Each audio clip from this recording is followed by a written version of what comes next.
एही वीडियो रे आमे धूमकेतु आ उल्का विषय रे जानिबा। जदि तुमे एई दुईक मध्यरु काहाकू भी देखिथिबो तेबे मु पूरा श्योर कि तुमे केबे भी जीवन सारा ताकू भूलिबो नाही। एबे चलो आमे धूमकेतु आरंभ करिबा। एइटा होची धूमकेतु, एइटा होची उल्का।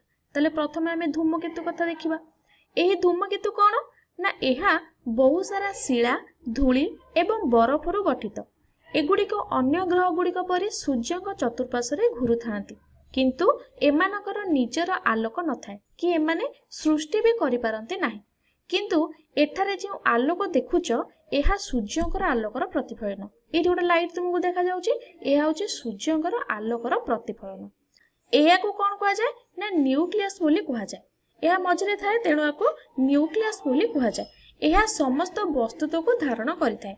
एहार बृहत लांच अछि। देखो एई बली बृहत लांच अछि बा हमें कहि परिबा लांच परि संरचना अछि। एहा को देखो एपट जो अंशटा को ये गोटे अलग कलर देखा जाउची बा रंग देखा जाउची, ये गोटे अलग रंग देखा होउची, तो याको गैस लांच बोली कहा जाय, कारण एगुडी को सब गैस रु तयारी होइता। याउ आकु धूली लांच बोली कहा जाय, कारण एहा धूली रु तयारी होइता बा हमें कहि परिबा एहा धूली को धारण करिथाय। ताले धूमकेतुर कक्षपथ वृत्ताकार नुहे, यह टिके भिड़ी होला परि होइथाय। एबे चलो आमे चित्र रे भलो भाबरे बुझिबा। एठी देखो मु बहुत सारा धूमकेतु एठी देखिछि। ये सब धूमकेतु अटंती। एगुडा सब कोन ना धूमकेतु। ताले एठी सबुठी देखो सेमानकर लांज केउ दिगो को रहिछि ना प्रत्येक जगह रे यहा सूर्य यदि हमर एठी रहिबे ताले ये सूर्य मठार सब विपरीत दिगरे अछंती बा दूरे की रहिछंती। काहे की ना एहा काहेकि घटुची ना काहे घटुची ना सूर्यंकर किरण बरफ को तरळाई दिए, जहा कि धूमकेतुर अन्य जिनिस सब को कोन ना बाष्पीभूत कर दिए, जहा कि धूली लांज और बरफ लांज सृष्टि करि थाए।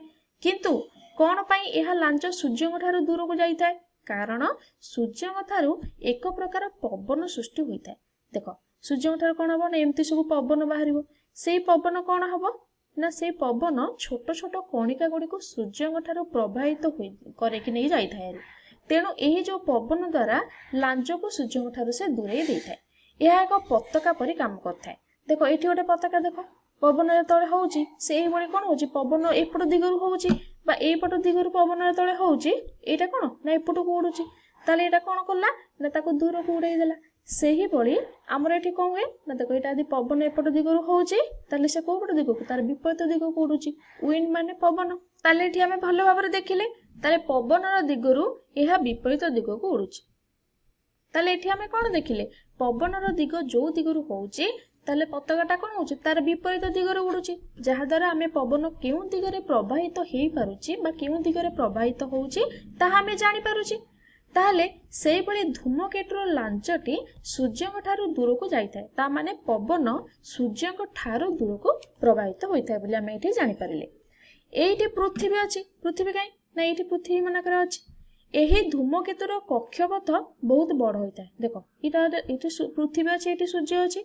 एही धूमकेतुर कक्षपथटा केते बड़ देखो। जेतेबेले धूमकेतु एपटे थिबो ताले कोन हबो ता माने पृथ्वी एठी धूमकेतु एठी पृथ्वी पाखरे थाए बा सूर्यंकर पाखापाखी मध्ये एटा देखा जाय। एवं जेतेबेले एही धूमकेतु एपटु को पळै आसीबो ताले कोन हेबो ना पृथ्वी ठारू एवं सूर्यंक ठारू बहुत दूर को पळाय। सेतेबेले एहा पृथ्वी पृष्ठरु आउ देखा जाय नाही, काहे कि ना एते बड़ कक्षपथ को परिक्रमण करिया पई ताको बहुत लंबा समय लागि थाए। ताले एहा 200 वर्षरु अधिक समय नै थाए। सबुठारु भलो उदाहरण हैला हालिक धूमकेतु। ताले हालिक धूमकेतु कोन ना एहा बहुत लोकप्रिय अटे।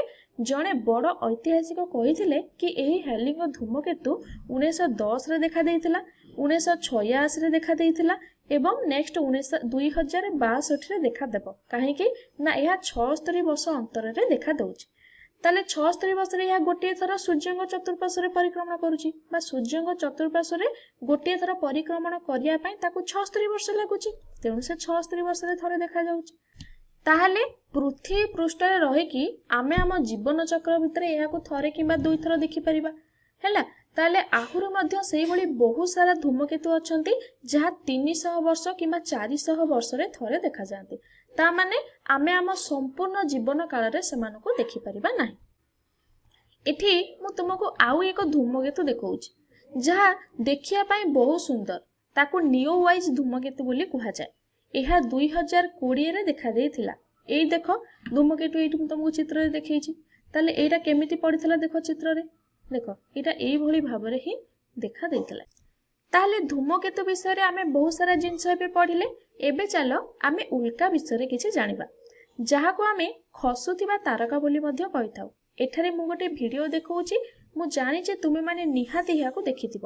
ଏପରି ଲାଇଟକୁ ଆମେ ଉଲ୍କା ବୋଲି କହିଥାଉ। ଦେଖ ଏଇ ଯୋଉ ଭିଡ଼ିଓ ଏଠି ଦେଖ, ଏଇଭଳି ଯୋଉ ଖସୁଛି ଗୋଟେ ଗୋଟେ ଦେଖ, ଏହାକୁ ଆମେ ଉଲ୍କା ବୋଲି କହିଥାଉ। ଆମ ପାଖାପାଖି ହିଁ ଥାଏ, ଆମେ କହିପାରିବା ବହିସ୍ଥ ମହାକାଶରେ ହିଁ ଥାଏ, ତେଣୁ ଆମେ ଏହାକୁ ଦେଖିପାରୁ। ଦେଖ ବହୁତ ସାରା ଶିଳା ଆମ ପୃଥିବୀ ପାଖରେ ଥାଏ। ଯେତେବେଳେ ସେଗୁଡ଼ିକ ଆମ ପୃଥିବୀ ଦ୍ୱାରା ଆକର୍ଷିତ ହୁଅନ୍ତି, ସେମାନେ ପୃଥିବୀର ବାୟୁମଣ୍ଡଳକୁ ଟାଣି ହୋଇକି ଆସନ୍ତି ଏବଂ ପୃଥିବୀର ଘର୍ଷଣ ବଳ ଯୋଗୁଁ ଏମାନେ କ'ଣ ହୋଇଥାଏ ନା ଏଥିରେ ନିଆଁ ଲାଗିଯାଏ।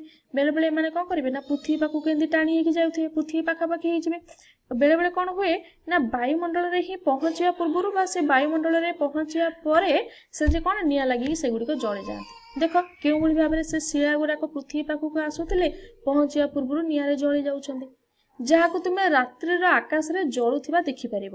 ବହୁତ ସାରା ଉଲ୍କା ପୃଥିବୀ ପୃଷ୍ଠରେ ପହଞ୍ଚିବା ପୂର୍ବରୁ ହିଁ କ'ଣ ହୁଅନ୍ତି ନା ଜଳି ଯାଆନ୍ତି ଏବଂ ଅନ୍ୟ କିଛି ପୃଥିବୀ ପୃଷ୍ଠରେ ମାଡ଼ ହୋଇକି ଏହିପରି ସବୁ ଗଡ୍ଡା ସୃଷ୍ଟି କରନ୍ତି ବା ଖାଲ ଭଳିଆ ସବୁ ସୃଷ୍ଟି କରିଦିଅନ୍ତି, ଯେଉଁଗୁଡ଼ିକ ଏପରି ହୋଇଥାନ୍ତି କି ସେମାନଙ୍କୁ ଉଲ୍କା ପିଣ୍ଡ କୁହାଯାଏ। ବା ଯେଉଁଗୁଡ଼ିକ ପୃଥିବୀ ପୃଷ୍ଠରେ ମାଡ଼ ହୋଇକି ଏମିତି ଗାତ କରନ୍ତି ତାଙ୍କୁ ଉଲ୍କା ପିଣ୍ଡ ବୋଲି କୁହାଯାଏ। ବେଳେବେଳେ ସେମାନେ ଛୋଟ ହୋଇକି ଥାଆନ୍ତି, ତେଣୁ ଏହି କିଛି ଗଡ୍ଡା ବା ଖାଲ କରିଥାନ୍ତି, କିନ୍ତୁ ବେଳେବେଳେ ଏତେ ବଡ଼ ହୋଇଥାନ୍ତି କି ସେ କ'ଣ କରନ୍ତି ନା ବଡ଼ ବଡ଼ ଗାତ ସବୁ କରିଦିଅନ୍ତି।